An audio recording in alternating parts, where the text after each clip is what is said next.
ঢাকা মহানগরী উত্তরের মজলিস শুরার অন্যতম সদস্য বাড্ডা দক্ষিণ থানার সংগ্রামী আমির জননেতা জনাব মাসুদুর রহমান রানা।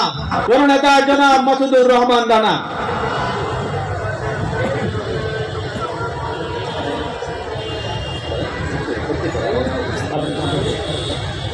দুঃখিত, আমাদের রানা ভাই এখনো এসে পৌঁছান নাই। সংগ্রামী উপস্থিতি, এই পর্যায়ে আমাদের মধ্যে বক্তব্য নিয়ে আসছেন শহীদ কাফেলা বাংলাদেশ জামাত ইসলামী ঢাকা মহানগর উত্তরের মজলিস শুরার অন্যতম সদস্য বাটারা থানার সংগ্রামী আমির জননেতা জনাব অ্যাডভোকেট রেজাউল করিম। জননেতা জনাব অ্যাডভোকেট রেজাউল করিম।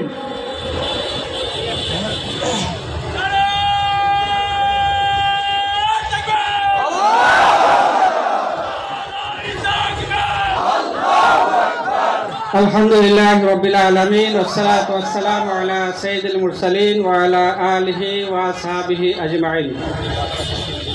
বাংলাদেশ জামাত ইসলামী বাড্ডা থানা কর্তৃক আয়োজিত আজকের এই গণসমাবেশের সম্মানিত সভাপতি, বাংলাদেশ জামাত ইসলামী ঢাকা মহানগর উত্তরের মজলিস শুরা সদস্য এবং বাড্ডা উত্তর থানার সম্মানিত আমির, 38 নং ওয়ার্ডের সম্মানিত কাউন্সিলর পদপ্রার্থী জনাব মাওলানা মোহাম্মদ কুতুবউদ্দিন, উপস্থিত আছেন আজকে এই সমাবেশের সম্মানিত বিশেষ অতিথি বাংলাদেশ শ্রমিক কল্যাণ ফেডারেশনের কেন্দ্রীয় সাধারণ সম্পাদক এবং ঢাকা 11 আসনে বাংলাদেশ জামাত ইসলামী মনোনীত সংসদ সদস্য পদপ্রার্থী জননেতা জনাব মাওলানা অ্যাডভোকেট আতিকুর রহমান ভাই, বিভিন্ন থানার সম্মানিত আমির, সেক্রেটারি এবং সম্মানিত সাংবাদিক বন্ধুগণ এবং আজকের প্রোগ্রামের সম্মানিত উপস্থিতি, আসসালামু আলাইকুম ওয়া রাহমাতুল্লাহ। আমি বেশি কথা বলতে চাই না, সংক্ষেপে যে কথা বলতে চাই, আজকে বাংলাদেশের মানুষ ঐক্যবদ্ধ হয়েছে, একটা বিষয় ঐক্যবদ্ধ হয়েছে। আমরা এদেশে অনেক দল দেখেছি, অনেক মত দেখেছি, আমরা এখন বাংলাদেশ জামাত ইসলামীকে দেখতে চাই, আর এই ব্যাপারে সবাই এখন একমত।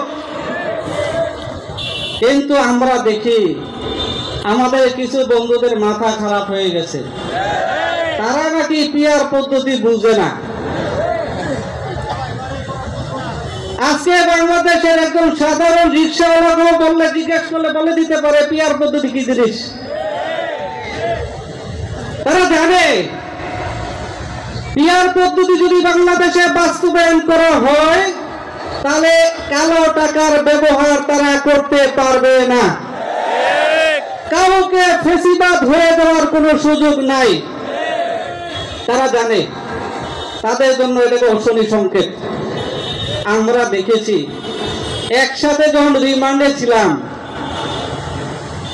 কেন্দ্রীয় কোনো নেতা তাদের বলেছে যে এই বাংলাদেশ আগামী 1-2 বছরের ভিতরে কোনো সরকার পরিবর্তন হবে না। আমাকে বলতো তুমি তো অ্যাডভোকেট, হয়তো তুমি বের হয়ে যাবে, আমাদের 1-2 বছর থাকা লাগবে। আর আমরা বলতাম আগামী দিনে সূর্য যেমন উঠবে বাংলাদেশের পরিবর্তন ইনশাআল্লাহ হবে। কিন্তু আজকে তারা বড় বড় কথা বলে, কেউ কেউ চাঁদাবাজি, টেন্ডারবাজি করে শত শত কোটি টাকার মালিক হয়ে গেছে, কোথাও কোথাও 2-4 জনকে বহিষ্কার করেই শেষ। এই বহিষ্কার দিয়ে কোনো কিছু আর আপনারা ঠেকাতে পারবেন না।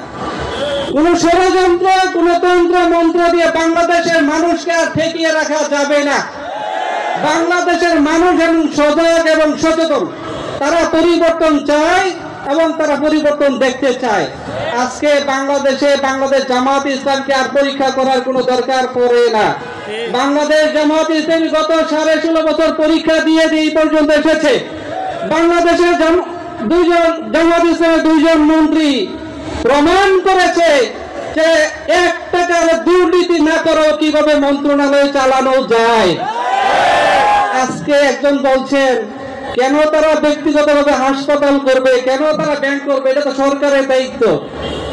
আপনারা কি করেছেন এত বছরে? আপনারা একটা হাসপাতাল করে দেখান, একটা ইউনিভার্সিটি করে দেখান, একটা ব্যাংক প্রতিষ্ঠা করে দেখান।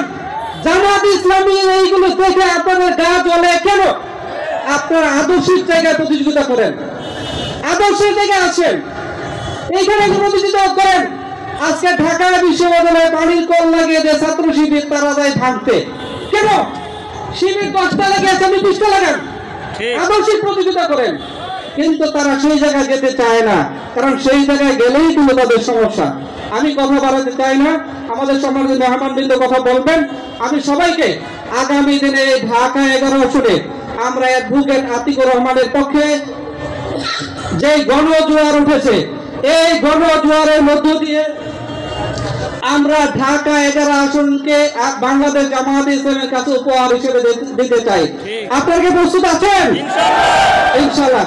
সবাইকে আবার দেখা হবে রাজপথে। আসসালামু আলাইকুম ওয়া রাহমাতুল্লাহ। ওয়ালাইকুম আসসালাম।